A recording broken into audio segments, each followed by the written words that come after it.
Alhamdulillah, we're live, so all yours. Okay, Assalamu alaikum wa rahmatullahi wa barakatuh. Greetings of peace. Good evening.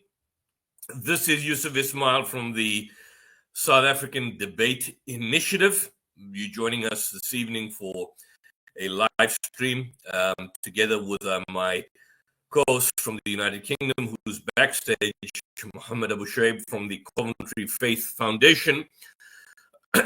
And today we'll be discussing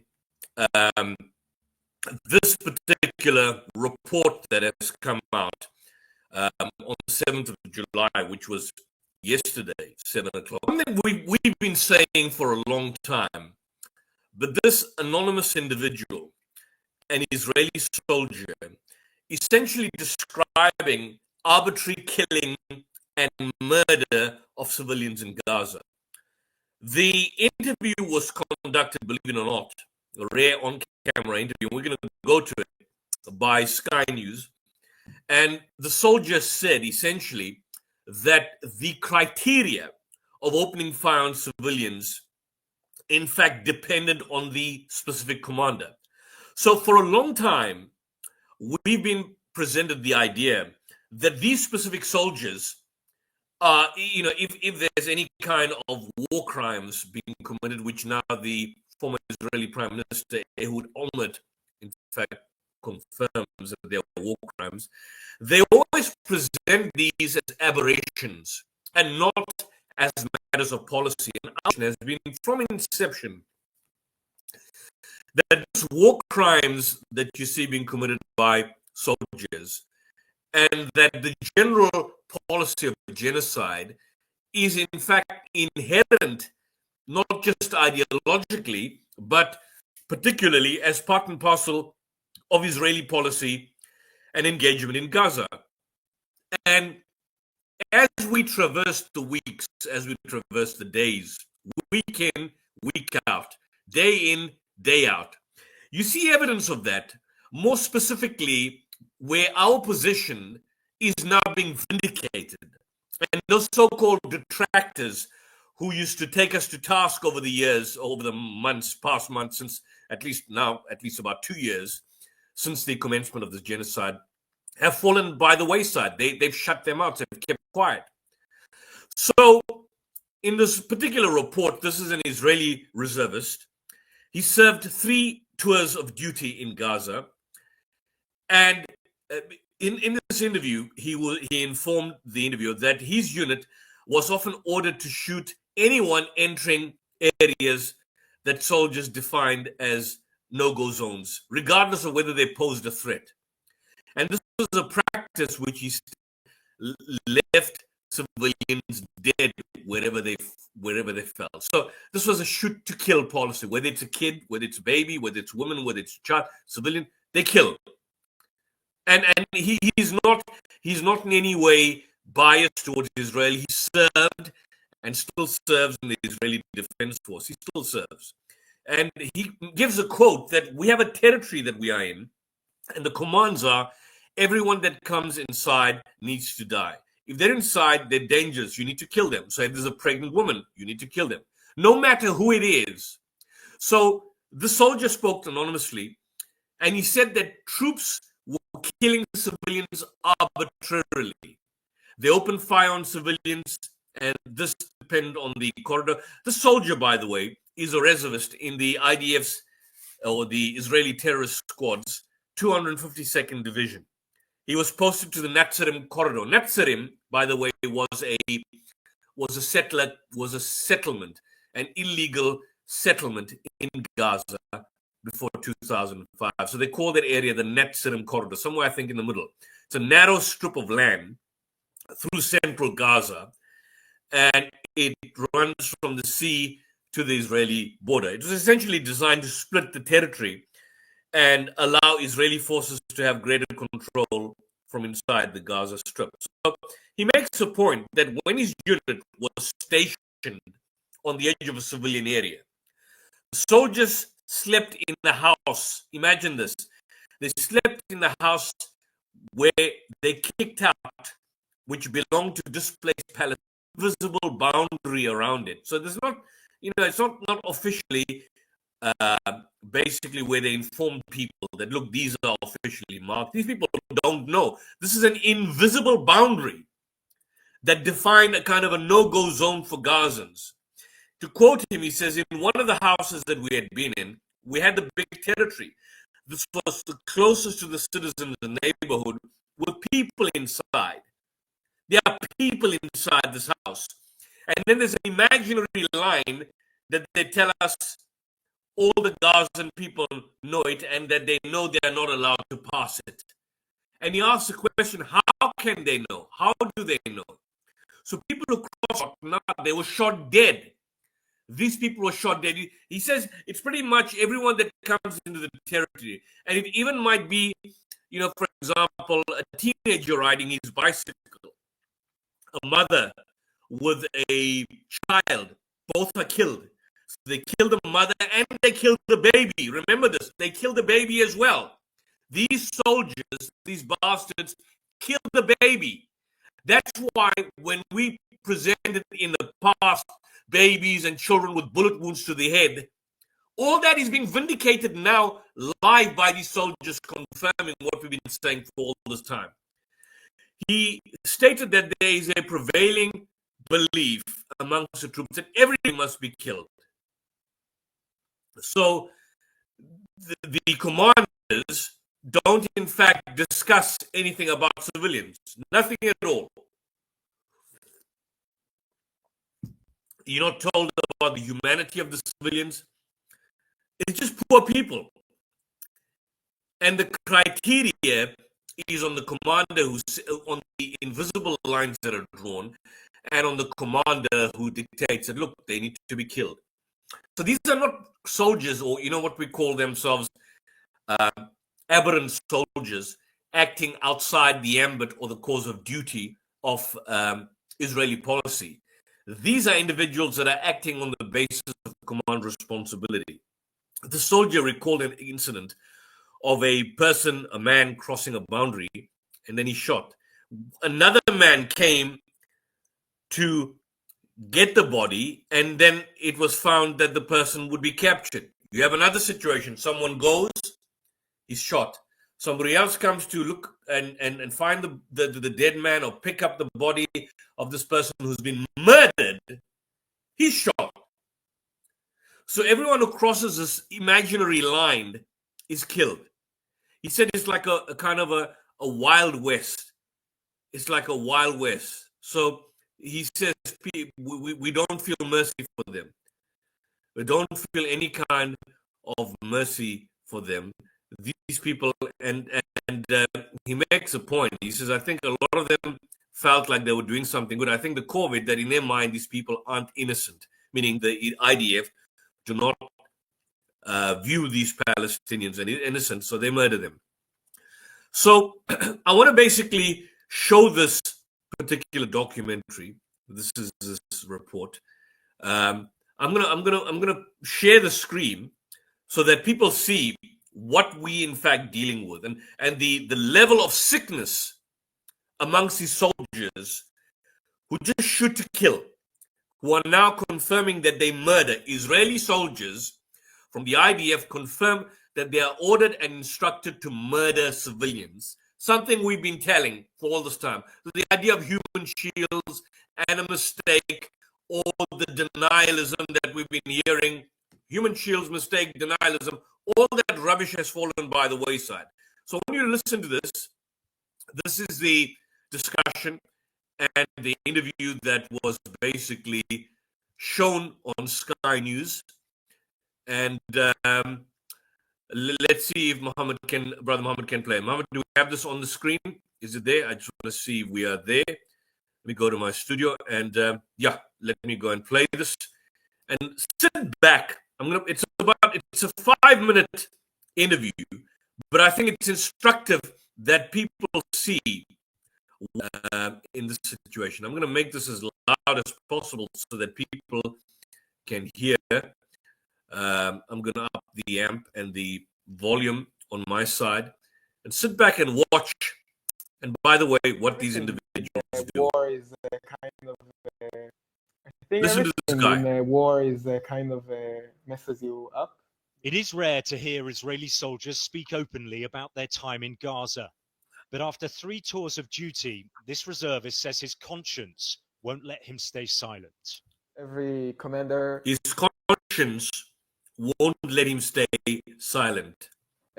can choose for himself what he does, so it's kind of like Wild West. And so some You heard what he commanders, said? Every commander can choose what he wants his soldiers. These are commanders, not the commanders obviously commanding the soldiers, but they decide whatever they want to do. It's like the Wild West. You just kill anyone and everybody that you see. can really decide to do war crimes and do bad things, and like don't have very consequences of that. He agreed to talk on condition of anonymity, fearing he could be labeled a traitor. Imagine that. You're speaking out against war crimes and people and soldiers killing innocent people.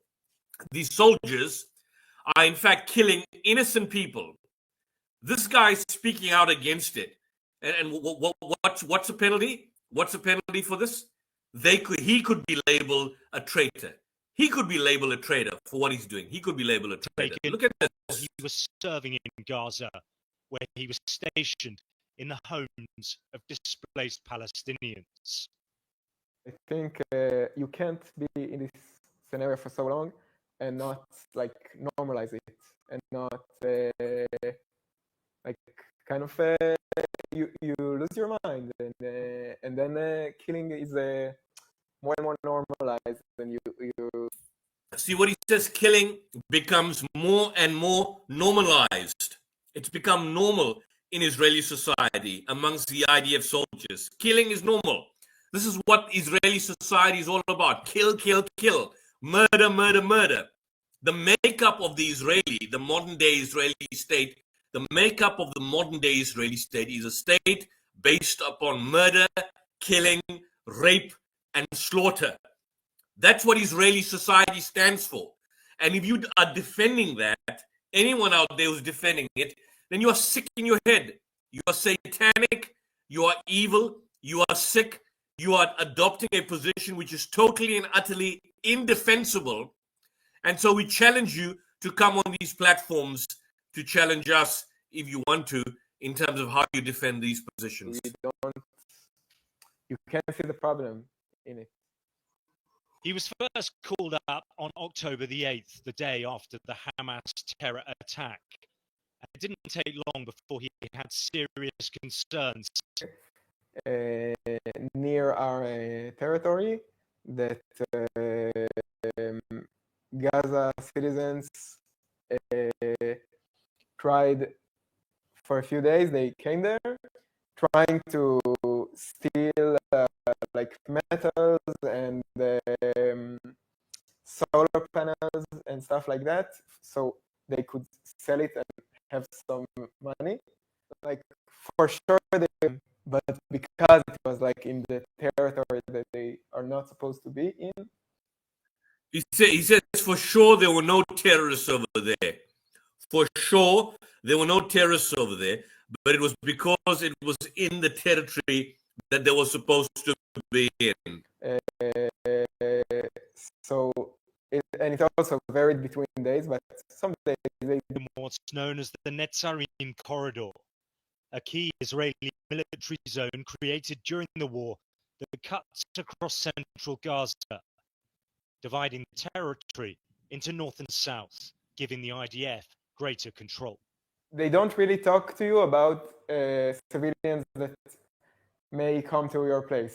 Like I was in the Netzarim road, and they say if someone comes to here, it means that he knows he shouldn't be there, and if he still comes, it means he's a terrorist. But I don't. This is like what they tell you, but I don't really think it's true. They might be shot, they might be captured. Really depends on like the day, the mood of the commander. So what would be the reaction from soldiers when they kill the civilian? I think a lot of them really feel like they did something good. Because what he says. What would the reaction be of the soldiers when they kill civilians? He says they feel good. They feel good. This is satanic. They feel good. Like, I think the core of it, that in their mind, these people aren't innocent. Usually, yes. We put the allegations of arbitrary killings in the Netzarim corridor area to the Israeli military. They told us the IDF operates in strict accordance with its rules of engagement and international law, taking feasible precautions to mitigate civilian harm. The IDF operates against military targets and objectives. So the IDF, according to them, does not target. This is of course Israeli propaganda. Does not target civilians. But what the soldier is basically saying is that they do target civilians. They do target civilians. How else do you explain this? This soldier is saying they do target civilians, yet your propagandists, the spokespeople, and the Israeli Hasbara is saying that they don't. So listen to this. Just listen to this carefully, what this guy is saying, and ingest what he's saying. Yes. We put the allegations of arbitrary killings in the Netzarim corridor area to the Israeli military. They told us the IDF operates in taking feasible precautions to mitigate civilian harm. The IDF operates against military targets and objectives and does not target civilians or civilian objects. It went on. The IDF issues evacuation warnings to the civilian population and requests it temporarily evacuate certain areas of intense fighting for its safety. But we know that's a lie. We know that that is a lie because this soldier confirms that there's an invisible barrier. There's an invisible barrier that is basically created, and these civilians don't know where to go. And as soon as they enter that, whether it's a child, whether it's a baby, they're murdered. Let's assume you give somebody an evacuation order, and there's a baby walking, a mother walking with a child. Are you going to shoot them? Are you so sick in your head? Let's assume you did do that. Are you going to still kill them? How evil, how sick, how satanic, how sadistic are you? But in this case, the soldier says there was no such evacuation order. None of them were told to leave. There was an invisible barrier that they constructed in their minds. And then when any Palestinian walks or goes there, they are shot dead. They are shot dead in the head, in the heart. The IDF continuously informs the civilian population of any changes.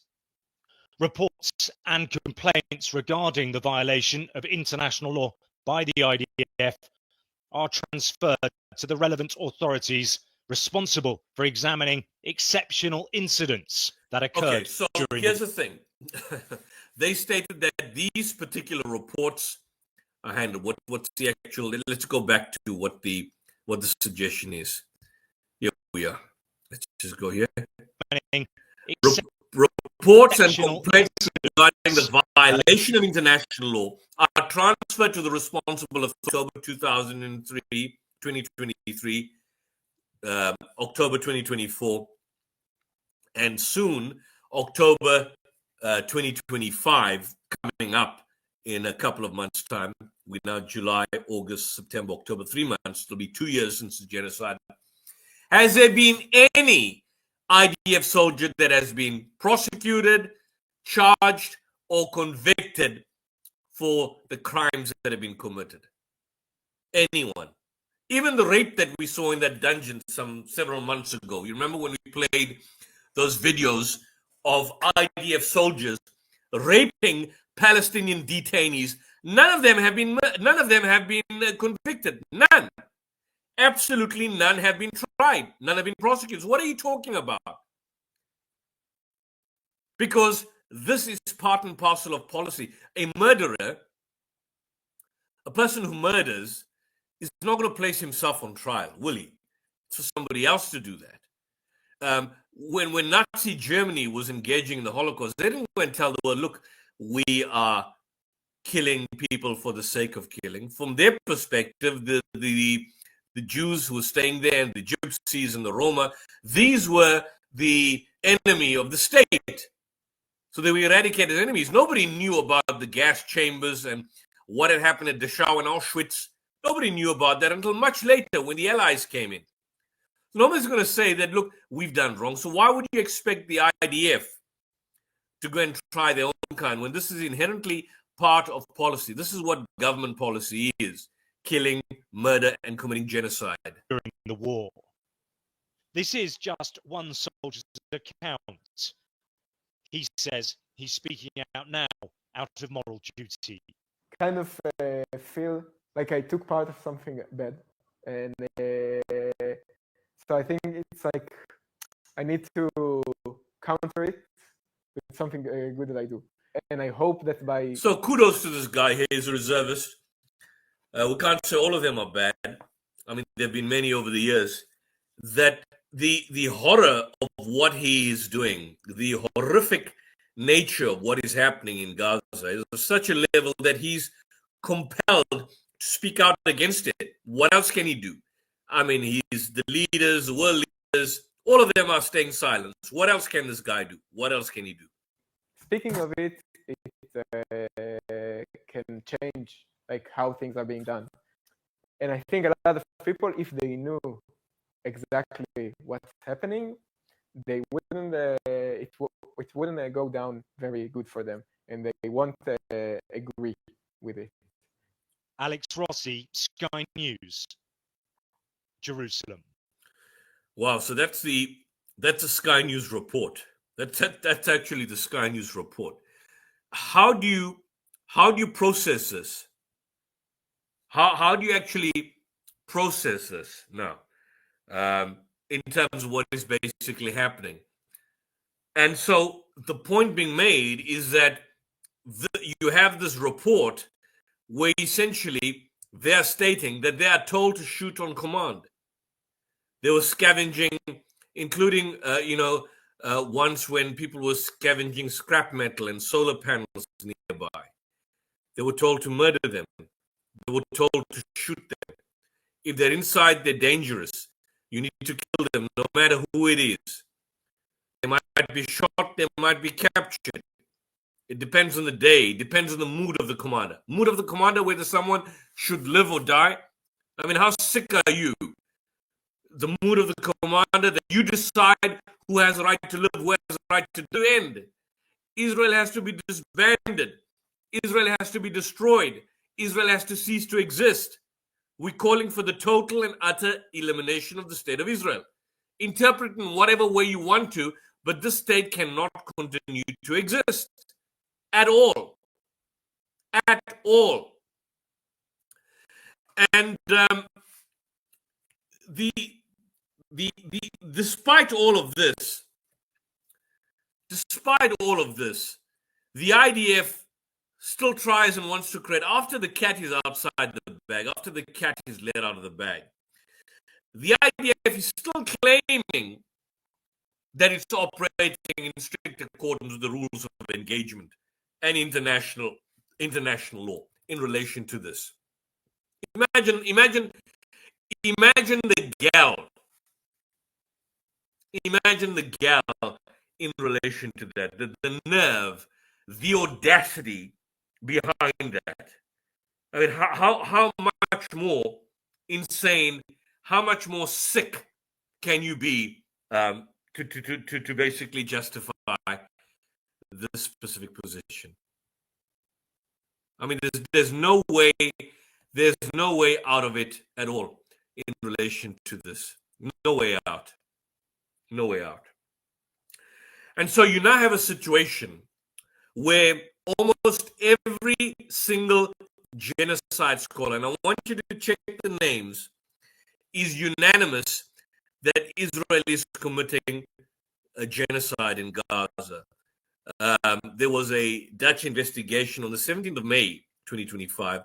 I never got down to discussing the whole thing, But let's have a look at this specific report. Let's look at this news report here, where we can share, and we can take. I see if there's anyone else that wants to join, please come and join us. Join us and share your position with us on this platform.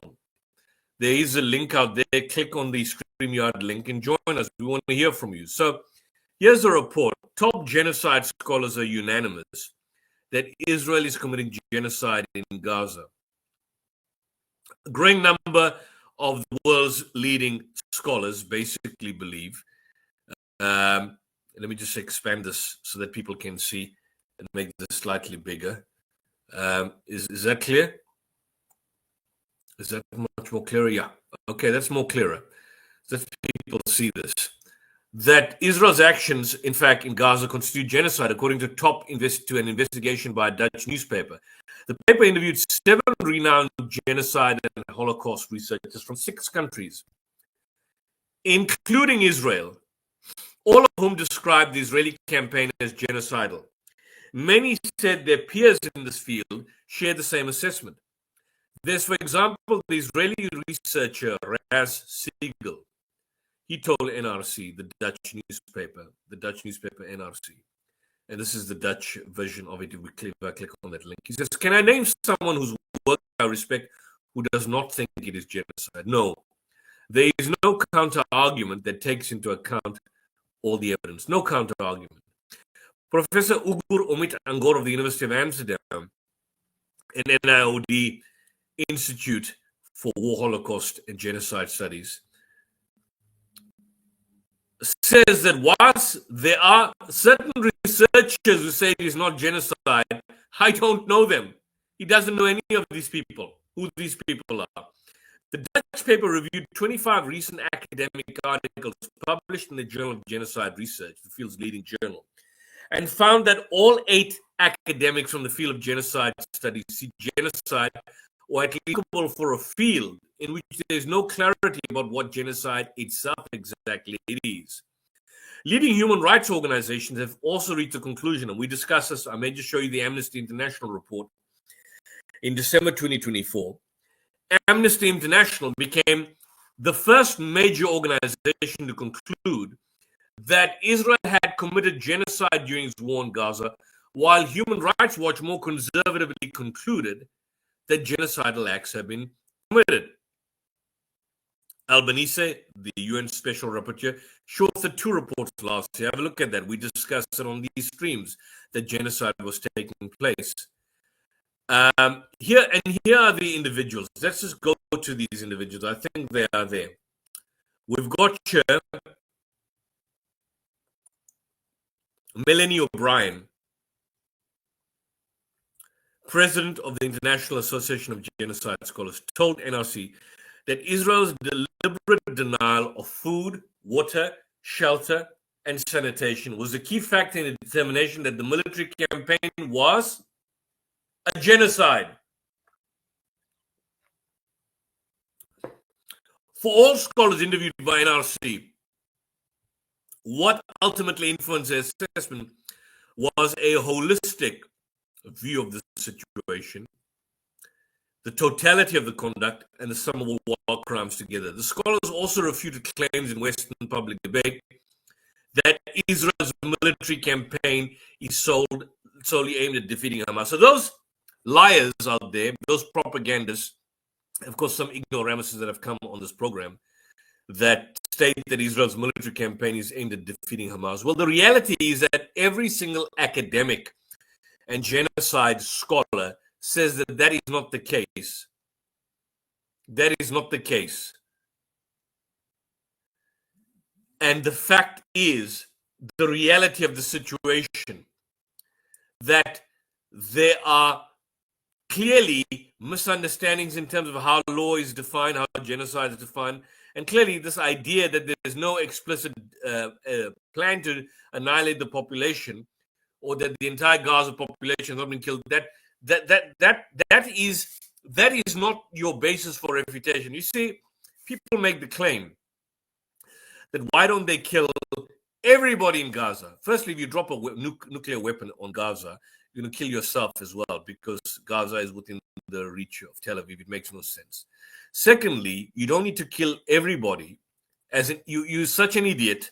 You don't know that you don't need to kill everybody or mass murder everybody to show that there is a genocide. For example, if you look at the International Criminal Tribunal for the former Yugoslavia, there were many war crimes and killings that were committed. Many. Only one, in Srebrenica, where 5,000 Muslims were mass murdered, Bosnian Muslims were mass murdered by Serbs, was that described as a genocide. There were many other killings that didn't fulfill the definition. So the fact that not everybody is killed doesn't mean that no genocide has been committed.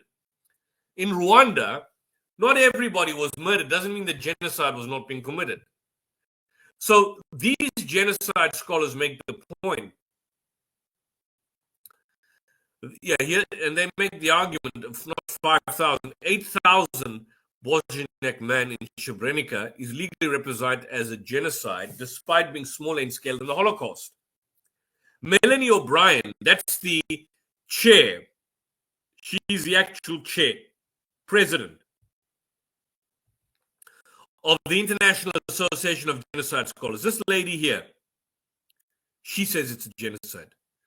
So what are you sitting back on an armchair critic coming and saying there's no genocide? You're an idiot. Who the hell are you? Who the hell are you when genocide scholars tell us it's a genocide? Who are you? Genocide is not dependent on judicial confirmation, because some people are stating that, look, Piers Morgan in his discussion with Owen Jones, that idiot Piers, he says, and he's confused. If you listen to the discussion between Piers and Owen Jones, he's such an idiot. He's talking about the ICC. The ICC preside. The ICC doesn't preside over the discussion of genocide. The ICC is a totally different court. The International Court of Justice is something else, a different legal entity, body, which is presiding over the South African case that has been brought in January 2024, accusing Israel of genocide. They're going to make a final ruling after looking at an amassment of documents. The ICC has got nothing to do with the determination of genocide. The ICC has issued arrest warrants for Gallant and Netanyahu. It's got nothing to do with the discussion of genocide. But look how confused and such fools these people in the mainstream media are. So this report here, the scientists interviewed by the NRCR, for example, Shmuel Lederman, the Israeli researcher at the Open University of Israel, states that what Israel is doing is a genocide. Anthony Dirk Moses, Australian professor at the City University of New York and editor-in-chief of the Journal of Genocide Research. These are not just your Tom, Dick, and Harry. Professor at City University of New York, editor-in-chief of the Journal of Genocide Research.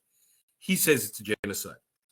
Melanie O'Brien, Australian lawyer, researcher at the University of Western Australia, and president of the International Association of Genocide Scholars.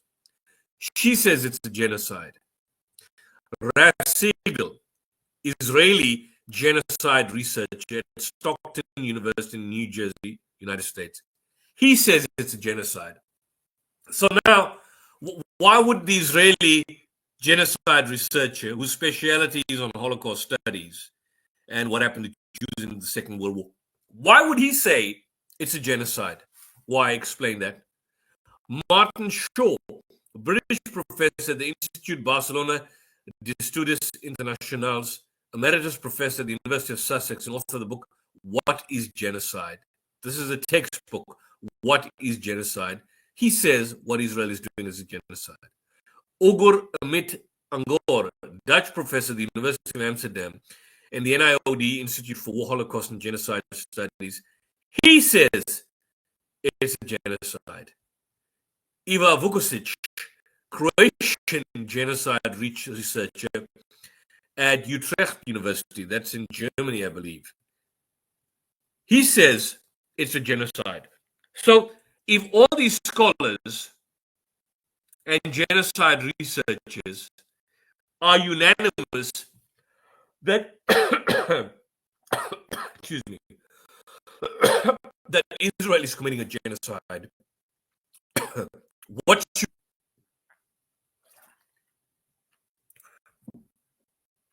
how do you get around this? How on earth do you get around this fact that researchers from Israel, the Netherlands, the US, the UK, Australia, Croatia, and Canada say Israel's conduct means, as a non-genocide expert, as a non-genocide scholar, as just some idiot out there who wants to sound smart and good, some fool, and you have the audacity and the nerve to come and challenge these genocide scholars. Who the hell are you? Who the hell are you? So there's no longer any debate. If you want to debate us, myself, Mohammed, or anyone else, what do you want to do? Forum like you've been doing in the past, sending us abusive messages? How do you refute this?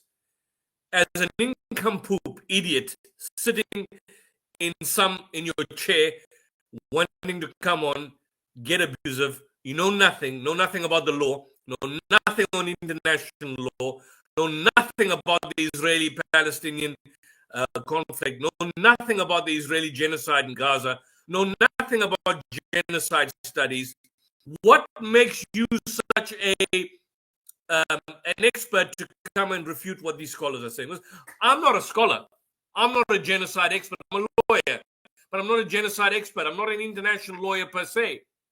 But we are presenting to you what these scholars are saying. So if they're saying that Israel is committing a genocide, what do you have to challenge them? What do you have? Human shields? Fighting Hamas? Well, they failed there. They haven't done away with Hamas. These are liars. Getting hostages back? Well, they haven't got the hostages back. In fact, they killed their own hostages. They shot dead their own hostages. Do you know that?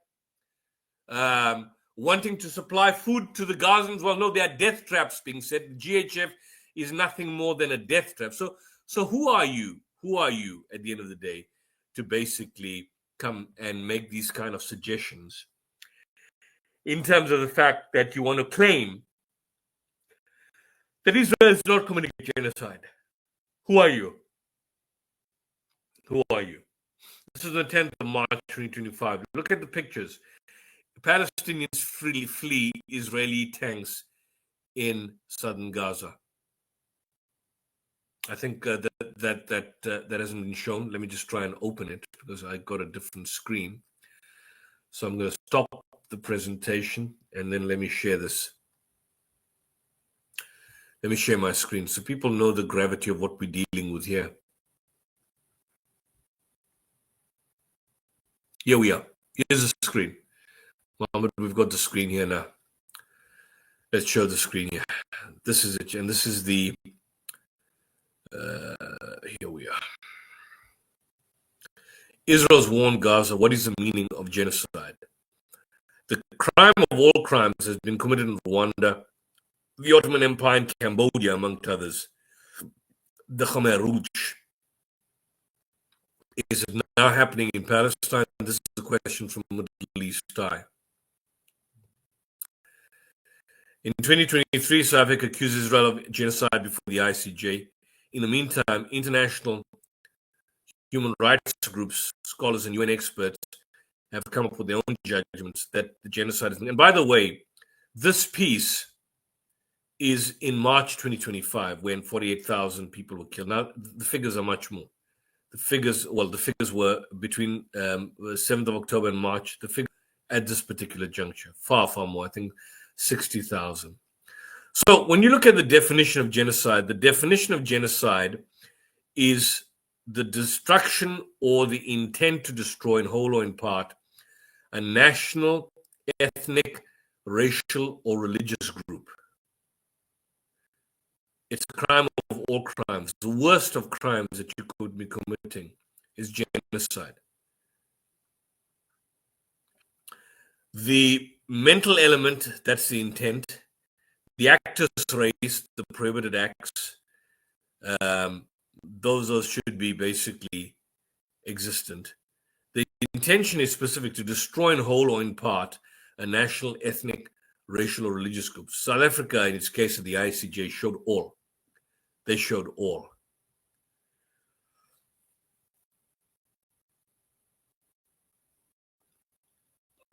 So basically, this is a reality. This was the Second World War.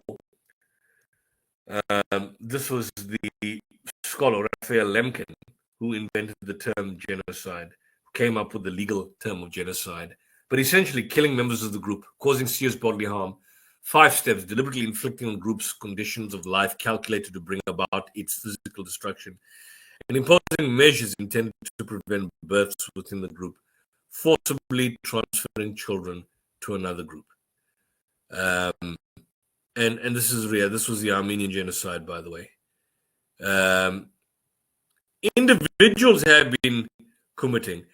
And there's a different issue. You see, ethnic cleansing, apologies for being tired, but ethnic cleansing is not a crime in terms of international law. There is no crime called ethnic cleansing as such. It could be, it's a category of a war crime, but it's not a crime in the sense of having a definition. It was used loosely in the Yugoslav war. In fact, it's an offensive term. When you talk about ethnic cleansing, you want to cleanse the area. It's actually pejorative. You're using that term to cleanse the area of foreigners or a particular group. You're actually getting rid of them. So it's a pejorative term. Remember that.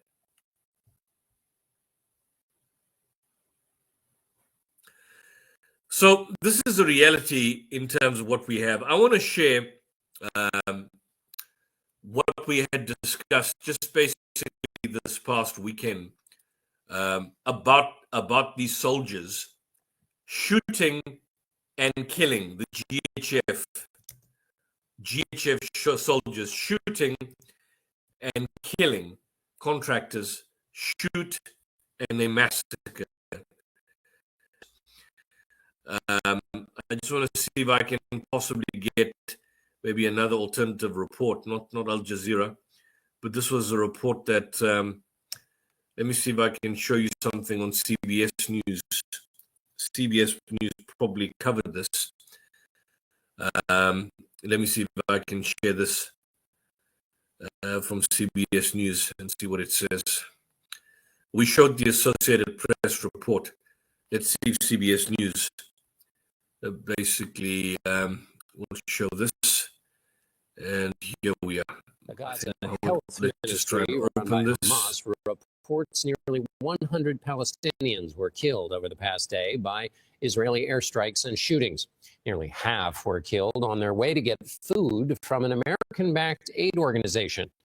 Deborah Patta in East Jerusalem has more about the risks Palestinians are taking to keep from starving. This last month by an American security contractor working there and given to our partner, the BBC.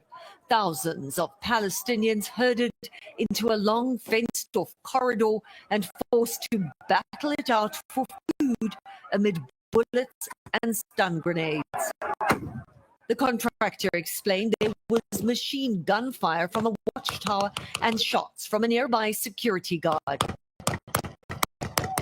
Then the unmistakable sound of American spoke on condition his identity. Oh, yeah, boy.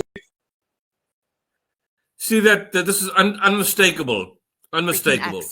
American accent. The contractor spoke on condition his identity was concealed. When this guy was shooting into this group, this man dropped to the ground and was motionless. GHF said the person heard shouting in the video had been removed from the site, but did not give any other details. The contractor, however, said he brought the incident to the attention of his superiors. And then the leadership said to me, well, you have no way of knowing that person was hit with a bullet. Maybe they tripped. Maybe they were tired and they passed out. The US has approved a direct grant of $30 million for GHF, but the group has not disclosed the rest of its funding. We asked Director Johnny Moore earlier this week about reports of more than 600 This guy people here, this guy here is a scumbag of Johnny Moore.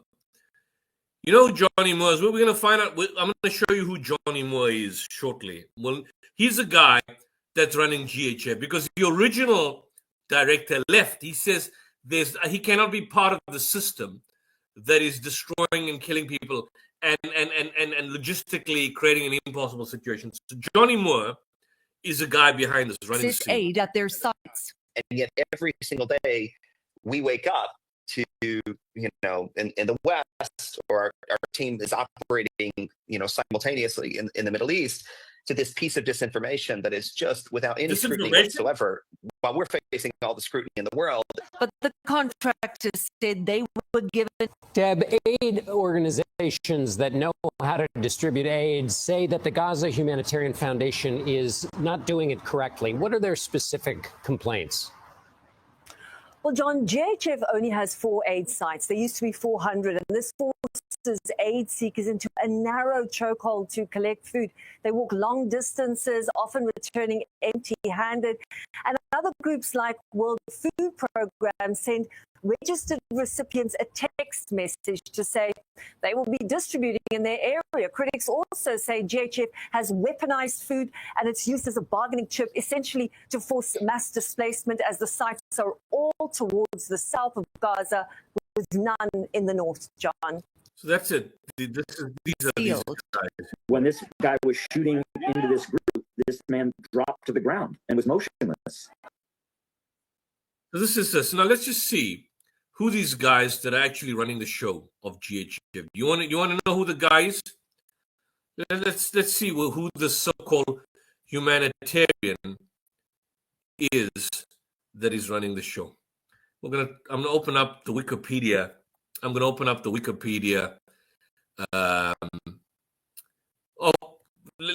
me just give you what Johnny Moore states. What Johnny Moore states from his own mouth, what his beliefs and what his views are. Let me just try and show you that.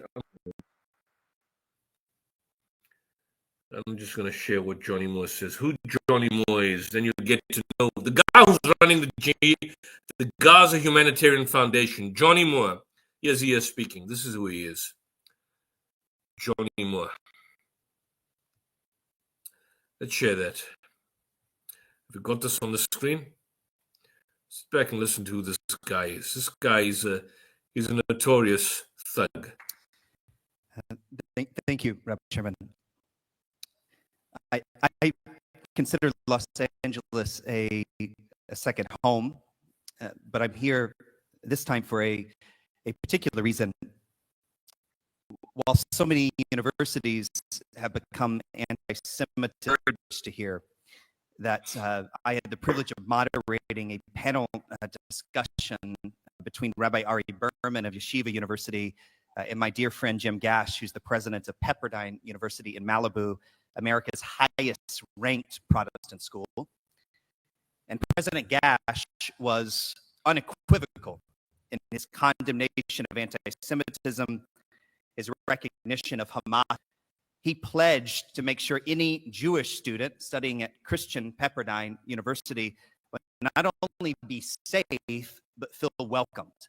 And it was an encouraging, it was a powerful, powerful evening. That's what brought me to Los Angeles this week.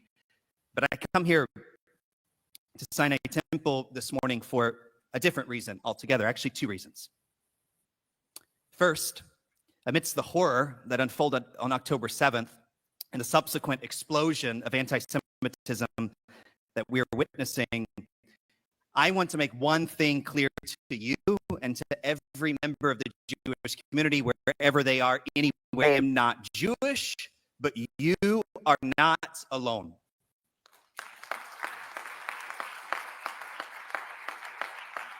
And in fact, I represent many millions of Christians like me on every continent. We speak virtually every language in the world, and we stand with pride in total solidarity with you. You hear that? And that includes, by the way, Christians in the largest country in the world, as has been mentioned to you, Archbishop D'Souza, who came with me today. Look, I know the Jewish community is strong. I spent a lot of time with the Jewish community. I know the state of Israel is strong. It's as strong as it's ever been. The truth is, you don't need us. But what I want you to know is that, need us or not, we are committed to building a great wall of Christian Zionism all over the world to push back the forces. You heard that? Do you hear what the scumbag said? Listen to the scumbag. This dog is running the Gaza Humanitarian Foundation. This bastard here, Johnny Moore Jr., Reverend Johnny Moore Jr. I'd like to challenge him to a debate. Johnny Moore Jr. He's running the Gaza Humanitarian Foundation. You hear what he says? Listen to it. Committed to building a great wall of Christian Zionism all over the world to push back the forces. To build a great wall of Christian Zionism. This guy is a hardcore, radical Christian Zionist fanatic Of anti-Semitism. But that also includes educating well-meaning Christians on our own history of Christian anti-Semitism. And secondly, my second reason for being here is I look at these 200 empty seats, and I have a 6-year-old. 200 empty seats. Nobody turned up. So nobody's bothered about you. Nobody comes to your programs. 200 empty seats. Disgraceful. So my thought was, some of these hostages are so small they couldn't even see over that rail. Shame. So I'm here to make a second promise to you that I will do and will continue to do whatever I possibly can to help reunite those hostages with their families. And in fact, I've been doing it in the last 14 days. What about the Palestinian hostages? Will you get the Palestinian hostages and reunite them with their families? The 10,000 or 12, now close to 15,000 Palestinian hostages in Israeli dungeons. Will you get them back to their families? Spoken at the EU Parliament this last Saturday and Sunday. I was in Geneva. I spoke in front of the United Nations. I met with the head of the Red Cross. And Look at this empty seats. Nobody turned up. Nobody turned up at this idiot's program at the Sinai Temple. He comes to an empty audience. Has gone by when I haven't thought about those people. And in this mission, I'm inspired actually by a Jewish text, not a Christian one. It says, it's not up to us to complete the task, says Ethics of Our Fathers, but neither are we free to desist from it. We have been painfully reminded that there is still evil in this world. We're seeing it in front of our eyes, how hate metastasizes and how it grows. But there also exist in this world those who know the difference between good and evil too. And we as Christians, we will stand with you in this fight against hate and in this fight for the values that we share, values that we see in every human, in every single human being. Get lost. So can you see the background of this guy, Johnny Moore? Johnny Moore, he's basically a religious fanatic. He's someone that has absolutely no qualms in terms of supporting Zionism, supporting Israel, supporting basically the fact that these are the guys that basically that are there, that essentially, want some sort of Armageddon. That's basically what it is. He wants a perpetual Armageddon. The guy wants an Armageddon. And the only way to do that is to basically create some sort of war. You get a war in Israel, and then, of course, it heralds the second coming of Jesus. Second coming of Jesus is heralded by that. In fact, let's go to his Wikipedia piece and background to find out who this guy is. It's not that old, but almost my age. Born in 1973. I just want to share this here with you so people can see who he is and what he stands for. I don't know if anyone's in the chat there out there to join us. This is Johnny Moore. So remember these names, Johnny Moore. Share this, Muhammad.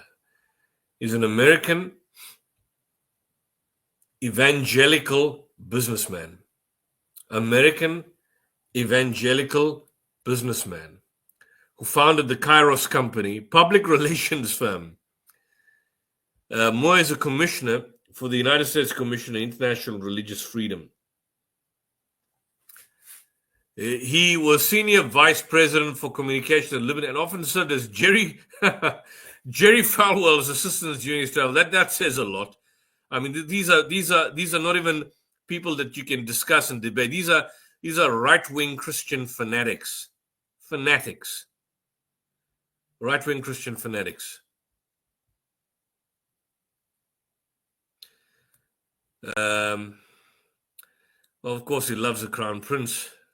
He wants to have the NEOM project in 2013. There's no surprises there. He's part of the evangelical advisors to Trump. He now serves in the ADL. He participated in a panel as part of his work on the ADL on interreligious tolerance in the UAE, North Korea, political justice. So this guy here is hardcore in relation to being a Christian Zionist. The Martyr's Hope, what I'm supposed to do with my life. 10 things you must know about the global war on Christianity. Defying ISIS, preserving Christianity in the birth of its place and your own backyard. So obviously in your own backyard, he's using the terminology ISIS. Basically means that Islam, whatever it stands for, is essentially something that is radical and extreme.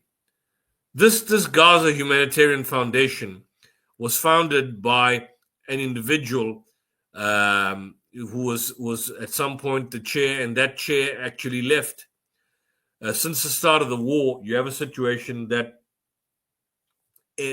about close to 60,000, but if we look at the report of The Economist, more than 100,000 have possibly died, 110,000. But you have a situation that week in, day in and day out, people go there, people are being shot. People go there, people are being shot. People go there, people are being shot. When they initially, in June, when they were initially accusing Hamas of stealing aid and Hamas of targeting the bus of transporting, GHF employees and getting the food. What we've discovered now is that these fanatical militant groups like Yasser Abu Shahab, which is an ISIS, is the head of ISIS running an ISIS front. These guys here were being backed by Netanyahu and his cronies. They were being backed by them completely. So these are the individuals that were behind what was happening when you had the theft of aid and all of that going on. And they were wrongly blaming Hamas for all of this. Wrongly so. I want to get the Haaretz, before we close the stream, I want to get the Haaretz report, which I never completed last week, about Israel deliberately targeting civilians, and complete the article and urge people to take that article and share that. Here was a report that we never got to finish, but if you look at the thumbnail for today's YouTube stream, this is basically the headline that is shown from the Haaretz. Have a look at this. This is from the Haaretz. Can you see that?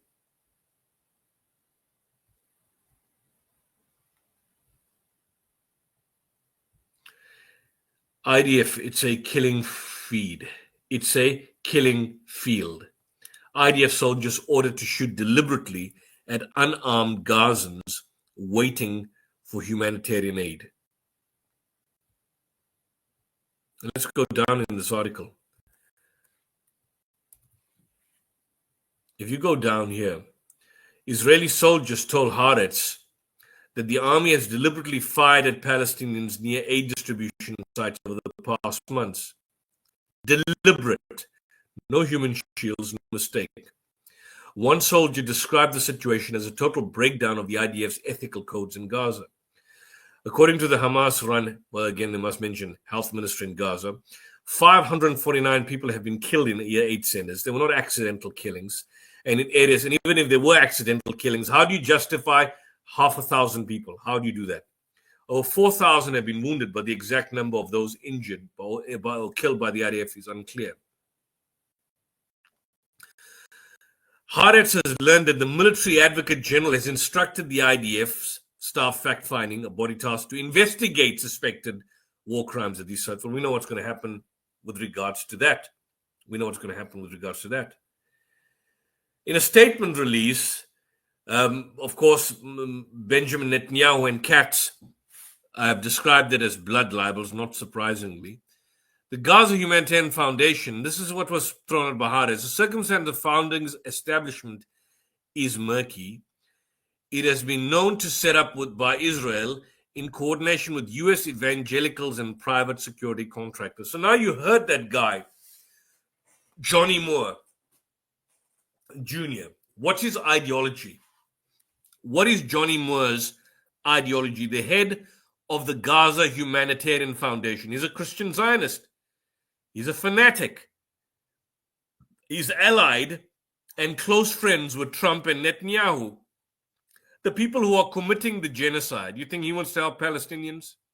You honestly think he wants to help Palestinians? He's a religious fanatic.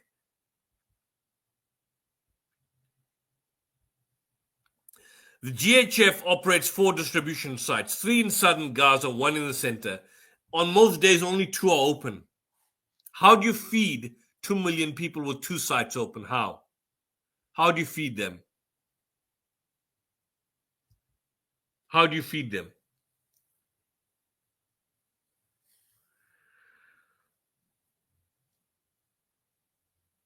And look at the time. The distribution centers are open for 1 hour each morning. It's a killing field, said one soldier. When I was stationed there, between 1 and 5 people were killed every day. And he says it quite clearly. They treat it like a hostile force. No crowd control measures, no tear gas, just live fire with everything, not even rubber bullets. Heavy machine guns, grenades, launchers, mortars. Then once the center opens, the shooting stops and they know they can approach. Our form of communication, look what he says, our form of communication is gunfire. The soldier goes on to say, we open fire early in the morning if someone tries to get in line from a few hundred meters away. And sometimes we just charge at them from close range. But there's no danger to the forces. So you see, those liars on media who said that the force experienced danger, and the Israeli Hasbara who said there's danger, these people, these soldiers are saying there's no danger.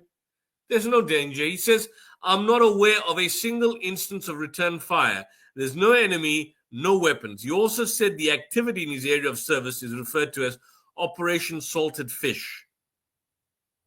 IDF officers told Haaretz that the army does not allow the public in Israel or abroad to see footage of what takes place around the food distribution sites. Well, why would they? Why would they if they are killing them? If you are getting people to an area, a containment area, where you then murder them, like in a typical true Hunger Games society setup, a death trap, why would you want people to see that? Why would you want the international media to come? Oh, they're too concerned about journalists. That's the reason. They say that they're concerned about journalists, the safety of the journalists, so that's why they can't get the journalists in.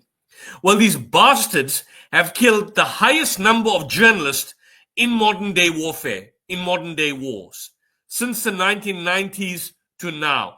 You look at the Iraq War, Gulf War I, Gulf War II, Afghanistan, all the wars that happened from the 80s to now, this is the highest number of journalists ever killed in any war for that particular man. This is not a war, by the way. This is not a war. This is a genocide. It's a genocide. So what safety are you talking about journalists when you've killed more journalists than in any other conflict in recent modern day time? What safety are you talking about? Can you see that lie is also busted? So you can easily bust these lies that are going on. So he says that they don't want the footage to be seen. How convenient. According to them, the army is satisfied that the GHF's operation has prevented a total collapse of international legitimacy for continuing the war. You know what they are saying? They are saying basically the existence, if the GHF wasn't there, this death trap, well, this charade of feeding the people would not exist. Therefore, the legitimacy of the war would be called into question. But now that they basically have the GHF, this basically sustains the very genocide that is being continued day by day. That's the argument. That's a whole bloody argument. They believe the IDF has managed to turn Gaza into a backyard. It's not a backyard. Trump says it's a demolition site. The entire place, domicide. It's a total demolition site. If you go to all the wars in recent times, you go to Iraq, you go to Afghanistan, you go to Libya, when they attacked it, and you go to Syria, for example, even Syria, despite what Assad did. You go to all these areas. This clearly has been destruction. But if you go to Kabul now, Kabul's got a nightlife. When I say nightlife, I don't mean like in a negative sense. Iraq, for example, there's socializing. The malls are up. I mean, life is continuing for all intents and purposes. You can't do that in Gaza. Gaza is unique. The place is demolition after demolition. The entire place, nothing there, nothing. It's a total demolition site. And whatever is there is partially destroyed, either totally destroyed or partially destroyed. There's no place that is untouched. In January this year, approximately 70% was totally destroyed. Now they are close to at least, not totally 100 yet, but close to in the mid-90s, 90%, 95%. Totally destroyed. Totally destroyed. One of the reservists says Gaza doesn't interest anyone anymore. Well, that's why we have these programs regularly. It's become a place with its own set of rules. The loss of human life means nothing. It's not even an unfortunate incident. That's why we need to talk out about this all the time. We need to always talk about this. An officer serving the security detail of a distribution center describes the IDF's policy approach as deeply flawed. Working with the civilian population, when your only means of interacting is opening fire, that is highly problematic, to say the least. Of course it is. But tell that to the propagandists out there.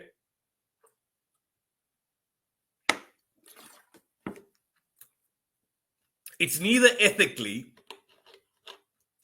nor morally acceptable for people to have to reach or fail to reach a humanitarian zone under tank fire. Not ethically or morally acceptable to reach something under tank fire. Does it make sense? The officer explained that the security on the sites is organized into several tiers. American workers, these are the people that we saw the shooting. The IDF is not permitted to operate in that area, but the Americans were killing them. A more external layer is made up of Palestinian supervisors, some of them armed and affiliated with who? With who? With Abu Shahab. Who is Abu Shahab? Well, Abu Shahab is an ISIS-linked Gaza militia as an Israeli tool to destabilize from within. I'll come back to that shortly. The IDF security perimeter includes tanks, snipers, mortars. At night, we open fire to signal to the population that this is a combat zone and they mustn't come near. Once the mortar stopped firing and we saw people starting to approach, so we resumed fire to make it clear that they weren't allowed. In the end, one of the shells landed on a group of people. In other cases, he said, we fired machine guns from tanks and threw grenades. There's one incident when a group of civilians was hit while advancing under the cover of fog. It wasn't intentional, I'm sure it wasn't. But these things happen. But these things just happen. By the way, maybe the weather turns today. The weather is hot. Tomorrow is going to be cold. Maybe there's a storm coming. These things happen. Who the hell do you think you are? Who the hell do you think you're talking about? Your mother? He noted that there were also failures amongst IDF soldiers. A combat brigade doesn't have, that's good. Combat brigade doesn't have the tools to handle a civilian population in a war zone. Firing mortars to keep hungry people away is neither professional nor humane. I know there are Hamas operatives amongst them, but there are also people who simply want to receive aid. How do you know they're Hamas operatives? You counted them? How do you know these are Hamas operatives? How? How do you know that? The officer pointed to another issue within the distribution center, lack of consistency. Residents don't know when each center will open, which adds the pressure on the sites and contributes to the harm of the civilians. I don't know who's making the decision, but we give instructions to the population and then either don't follow them, go through with them, or change them. So they change them. They change them. This is the situation. These are the people. Look at them. Famished. And how do you cook the sack of flour, by the way? You get a sack of flour. How are you going to cook it? How are you going to cook it? Tell me. The water's toxic. The water's sewage infested. How are you going to cook this? How are you going to cook dry pasta? How are you going to cook a bag of sugar beans? How? How are you going to eat that? With what?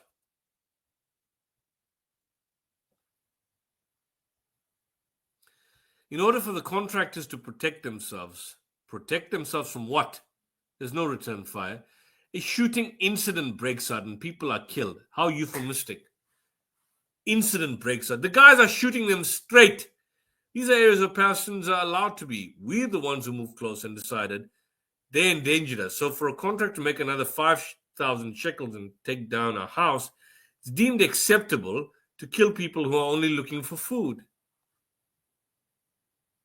Imagine that.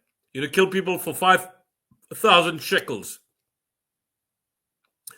Senior officer whose name repeatedly comes up in the testimonies, Brigadier General Yehuda Vach. This is a guy that other Sky News report mentioned. How Vach turned Netzarim corridor, endangered soldiers, and suspected of ordering the destruction of a hospital in Gaza without any form of authorization. No authorization. He's doing his own thing. This guy he's gone rogue. Gone totally rogue.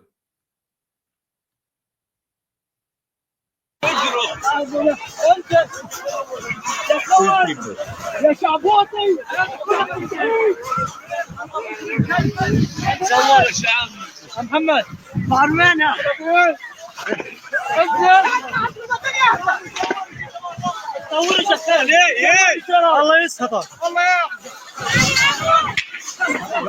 الله يطلب الحق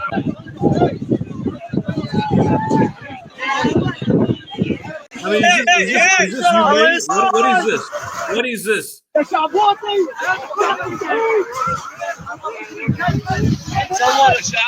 محمد فارمانا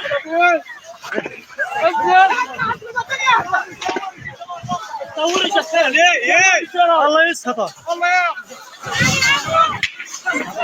الله يطلب الحق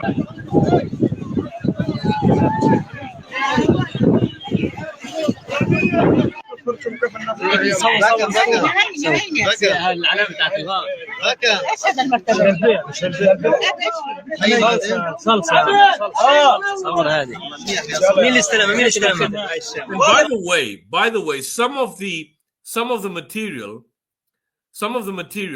had this oxycodone that was there, these tablets that are found in these particular flour. Do you know that? It had oxycodone. That's what some of these particular the flour had. I'm gonna show a bit of that if I can get there. So let's just try and finish this particular segment. That was it. Yeah. The teenagers' dirt mounds. In one incident, a soldier was instructed to fire a shell towards a crowd gathered near. Technically, it's supposed to be warning fire, either to push back people. Lately, firing shells has become standard practice. Every time we fire, there are casualties and deaths. And when someone asks why a shell is necessary, there's never a good answer. Sometimes merely asking the question annoys the commanders. It annoys the commanders. Why are you killing people? It annoys them. In some cases, some people began to flee after the shell was fired. Other forces subsequently opened fire. It's meant to be a warning shot when you see them running back to Gaza. Why shoot them? Sometimes you're told they're still hiding and we need to fire in their direction because they haven't left. But it's obvious they can't leave. If the moment they get up to run, they fire. So you want them to leave, but when they get up, then you shoot them. What do you expect them to do? What on earth do you expect them to do? This is the area. So what we are seeing in the horizon is Israel. And here we are seeing crowds of people waiting for the aid trucks to enter. And who knows if gonna enter or not. Like, people are waiting here for hours, not like expecting the aid to enter at any moment, but no guarantees. No guarantees. Okay, I'm getting closer and I can hear the gunshots very clearly. She can hear the gunshots. She can clearly hear the gunshots. What do you expect? The soldier said that you know it's not right, you feel it's not right, but the commanders here are taking the law into their own hands. Gaza is a parallel universe. You move on quickly. The truth is, people don't even stop to think about it. Earlier this week, soldiers from Division 252 opened fire in an intersection where civilians were waiting for aid trucks. A commander on the ground gave the order to fire directly at the center of the juncture, resulting in the deaths of civilians, including teenagers. The incident was brought to the attention of Southern Command Chief Major General Yaniv Assor, but so far, aside from preliminary review, he has taken no action and has not demanded an explanation from Vach regarding the high number of fatalities in the sector. So it's quite clear they're not going to investigate this. They're not going to investigate this. It's a scam. This is a scam. A scam. I was a similar event. From what we heard, more than 10 people were killed. When we asked why they opened fire, we were told it was an order from above and that the civilians had posed a threat. I can say with certainty that the people were not close to forces and did not endanger them. It was pointless. They were just killed for nothing. This thing called killing innocent people has been normalized. We were constantly told there are no non-combatants in Gaza. And apparently that message sank in among the troops. So everybody is easy target. Everybody is easy target. You kill everything, do everything, murder everything, shoot everything. A senior officer familiar with the fighting in Gaza believes this marks a deterioration in the IDF's moral standards. Total deterioration.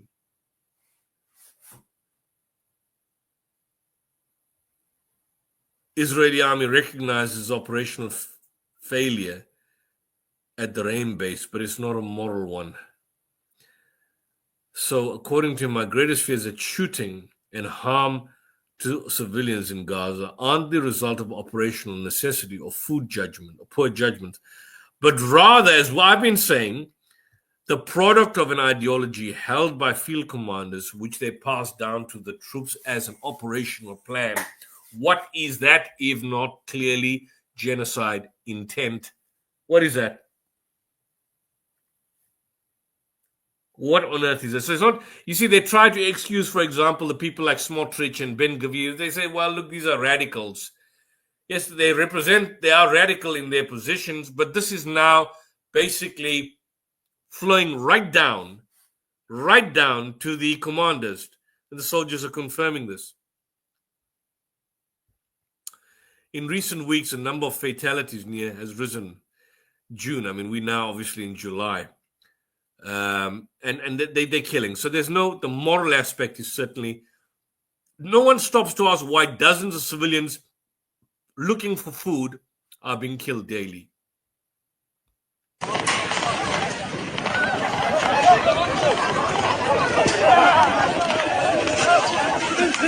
that Hamas?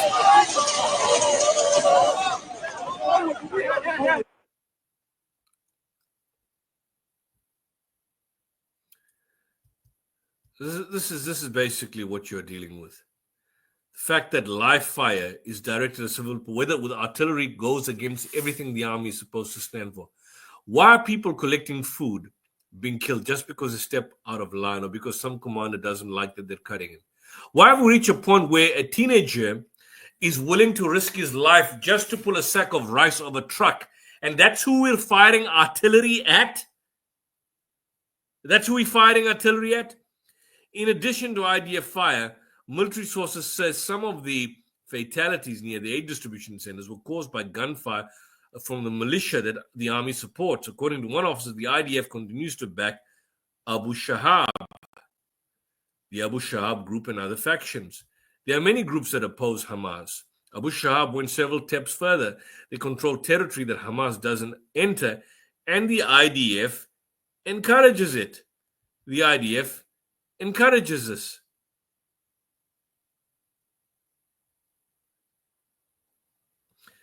And amazingly, the army stated rejects the accusation. The IDF did not instruct the forces to shoot. To be clear, IDF directors prohibit deliberate attacks on civilians. Well, who killed them? Who killed them? Who on earth killed these people? Tell me. Who killed them? Who killed these people? And what are you doing with Abu Shahab, by the way? What on earth are you guys doing with Abu Shahab? Huh? What are you doing with Abu Shahab? Let me put this down. This is a group here. What are you doing with them?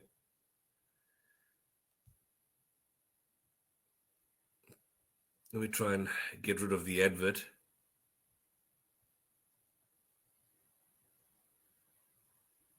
Sorry.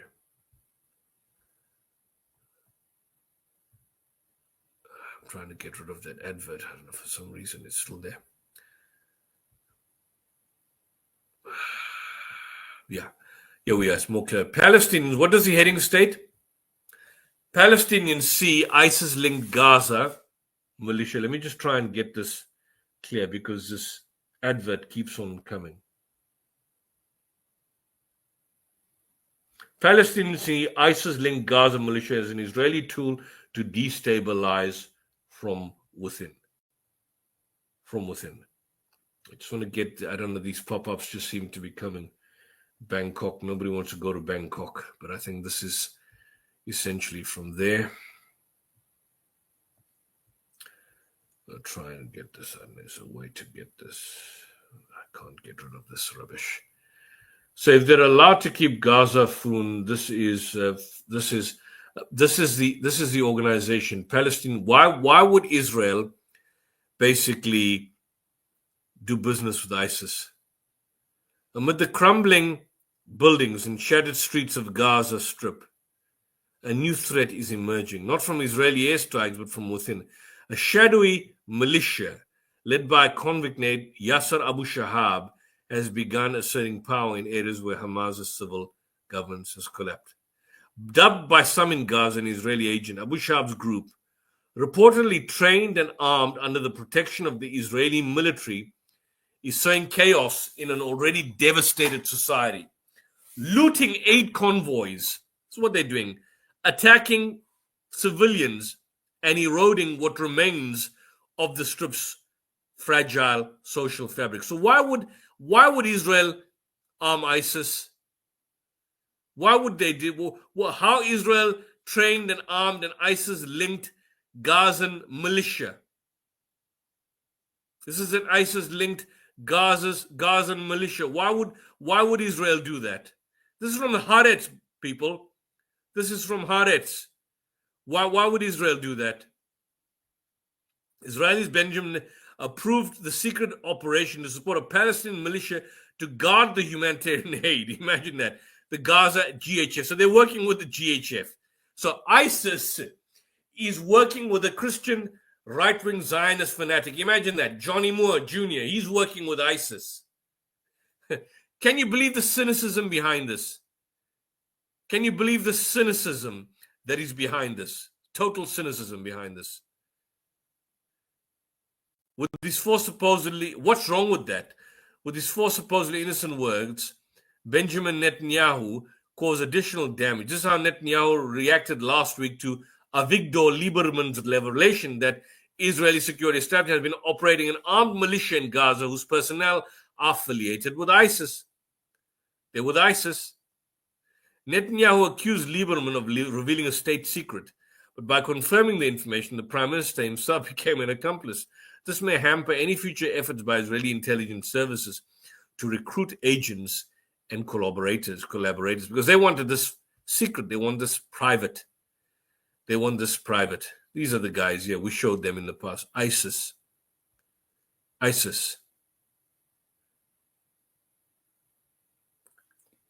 The notion of arming the Abu Shahab clan is not new. It was floated shortly after the October 7th massacre. This was done by default. By declaring that Gaza will not be Hamastan nor Fatahstan, Netanyahu doomed the Palestinian Authority and joined Smotrich's agenda of annexation and populist transfer, not just in Gaza, but also the West Bank. Also the West Bank. These are the people. Abu Shahab, Yasser Abu Shahab. So that's basically what's been happening. You know, we're gonna close the stream now. I'm gonna show something fantastic that Muhammad did, but before we go there, you know, just see some of the latest that's happening in the news. There's an excellent documentary which I urge people to watch. 6 hours ago, it's 47-minute documents, To Die for Palestine. The story of 2 European activists who died for Palestine. It was just released 6 hours ago. Have a look at that. It's called To Die for Palestine on Al Jazeera. We can't obviously show you because our stream may be struck off, but have a look at the documentary. I haven't watched the whole thing. I've seen clips in relation to that. But let's just see what the Middle East Eye says in terms of some of the latest that's been going on in Gaza. Because Palestinians are now getting sick and tired, totally sick and tired of what is happening. We really don't know what to do. They don't know what to do. They are in such a situation that their lives are ruined. Their lives are ruined, totally destroyed. This is a bombing of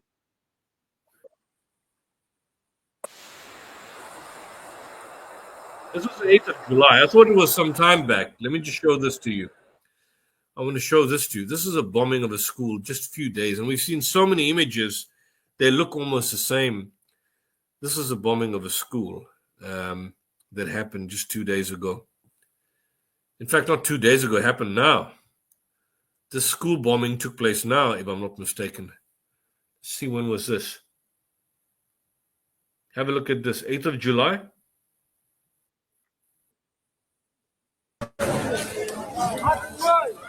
8th of July. 8th of July now.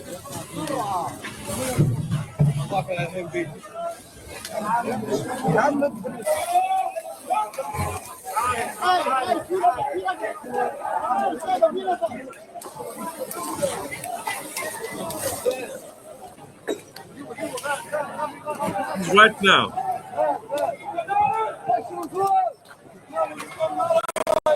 I didn't know this. Today.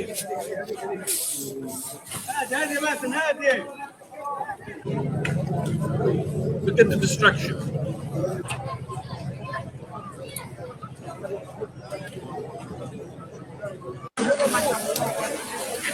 Eighth of July.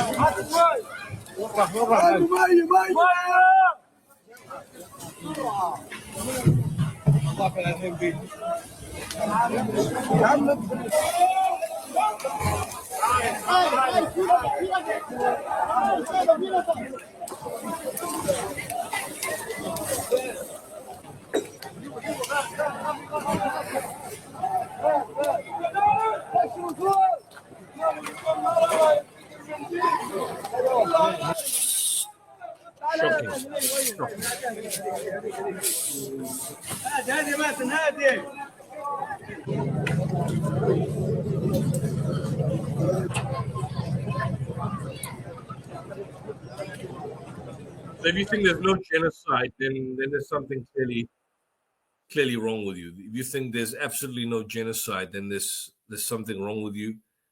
There's something fundamentally insane and mentally disturbed with you. And you can't make this up. Look what happened now in the White House as we talk, because Netanyahu is down for talks. I know we've gone past our time, and I need to show one more clip. But I think as it's happening now, look what happened in the White House today.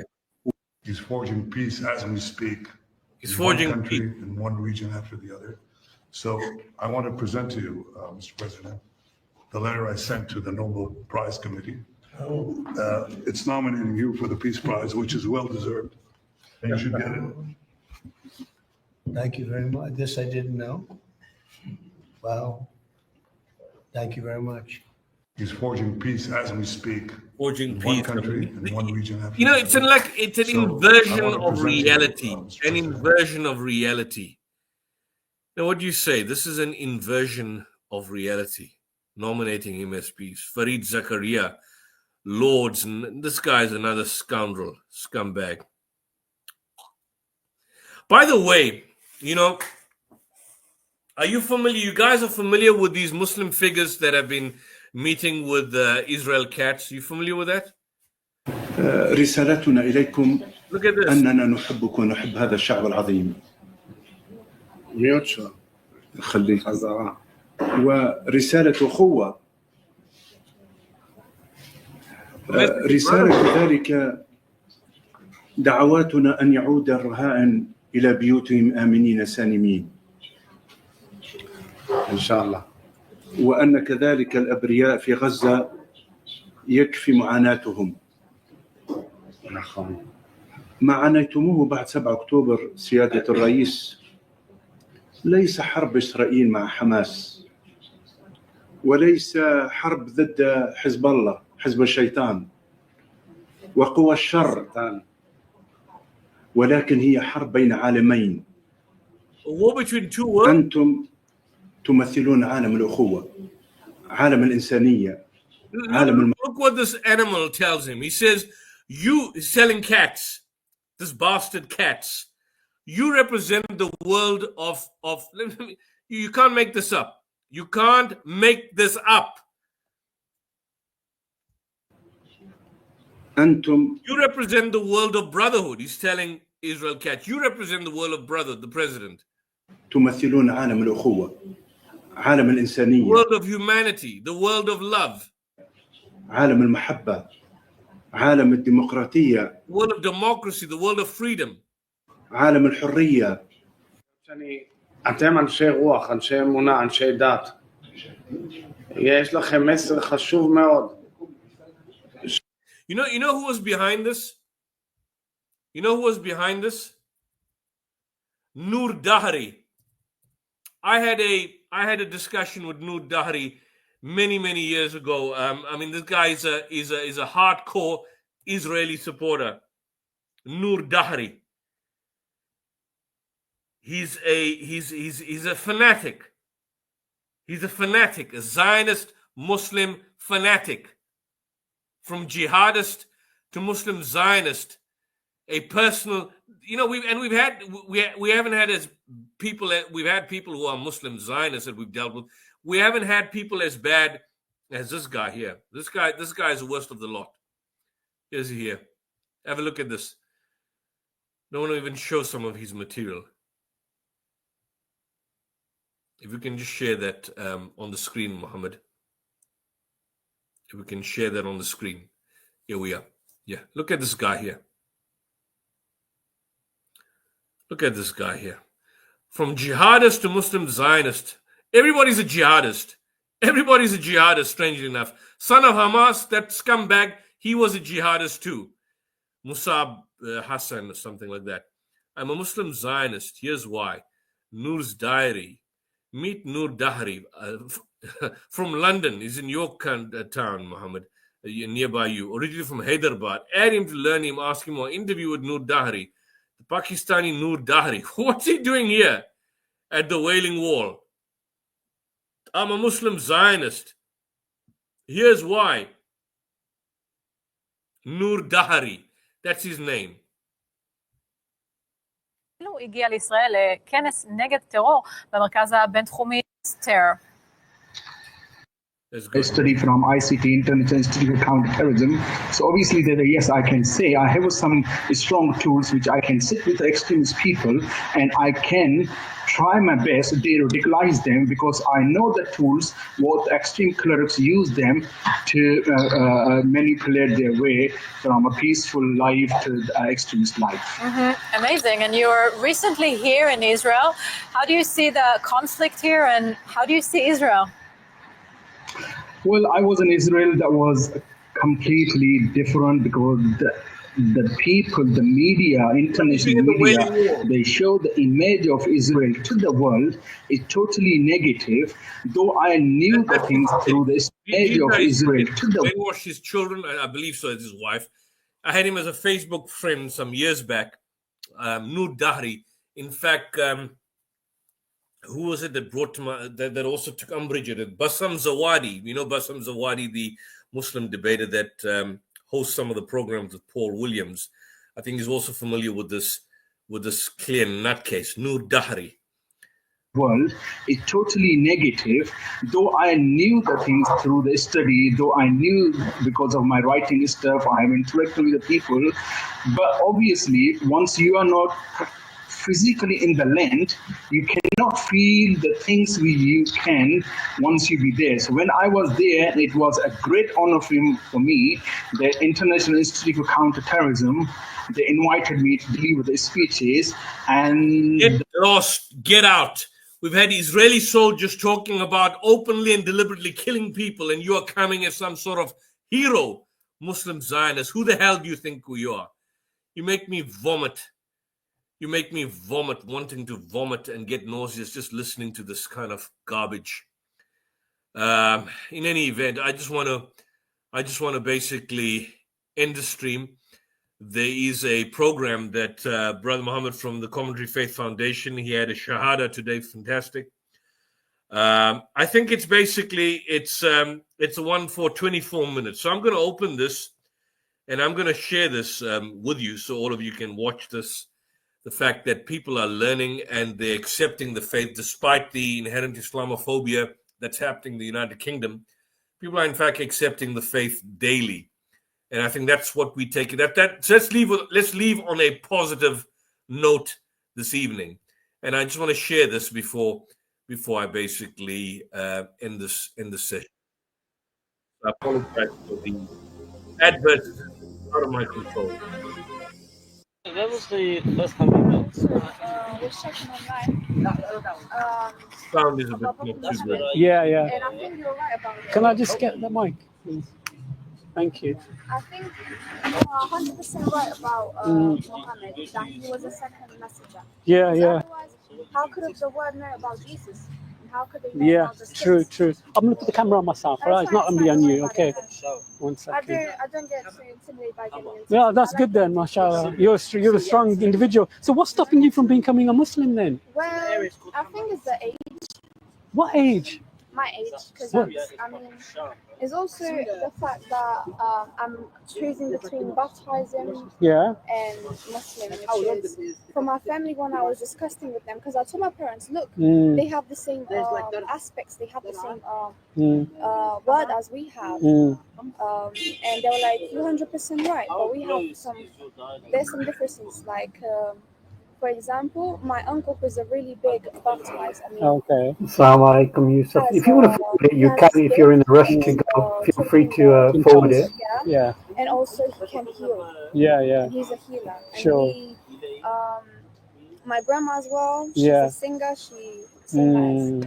And we have this kind of like, it's like a Romanian thing for us. Okay. Like my dad used to when he got baptized, but then he did it because of the environment and everything. Sure.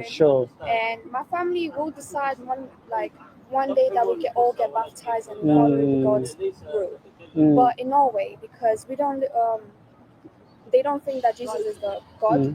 Okay. And I think it's the same aspects as Muslim people. It's just different because we have one Bible and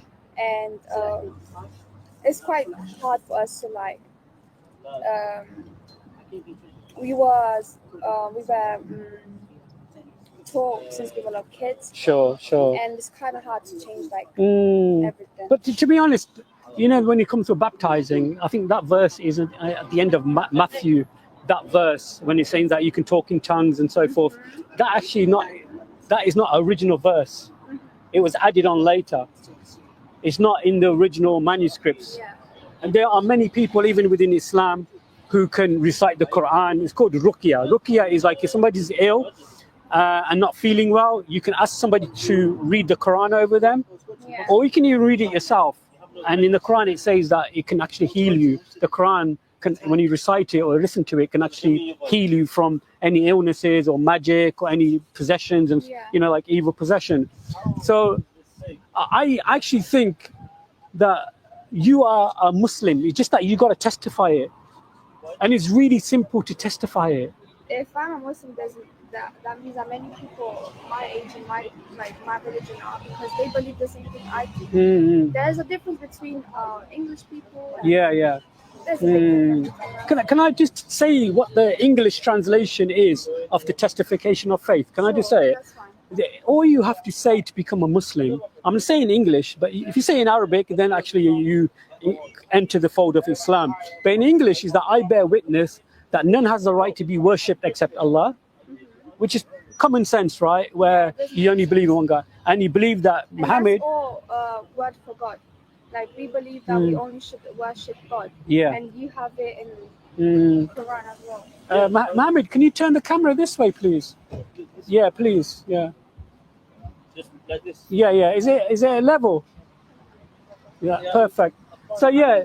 I'm from Romania. So the testification of faith is that none has the right to be worshipped except Allah. And you know Aramaic, Jesus spoke Aramaic, and the term of God in Aramaic is Allah or Allah. And that Muhammad is a slave and messenger, and Isa is also a slave and messenger, meaning Isa meaning Jesus, peace be upon him.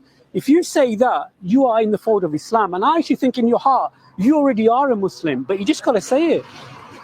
That's all you have to do. And I don't know what's holding you back right now.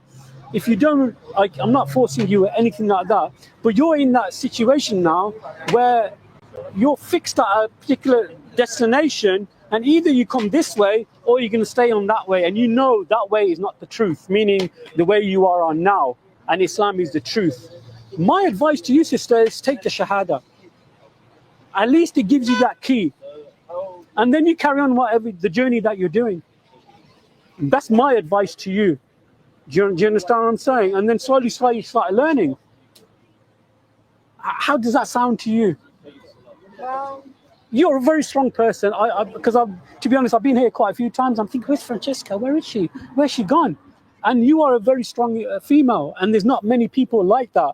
And what kind of makes me smile is that a lot of the Muslim women are like you, very strong-minded, don't take any crap. Do you understand? And the Prophet's wives were just like, like the way your attitude is, very strong, determined. When they know the truth is there, they're willing to accept it. So what? I don't understand.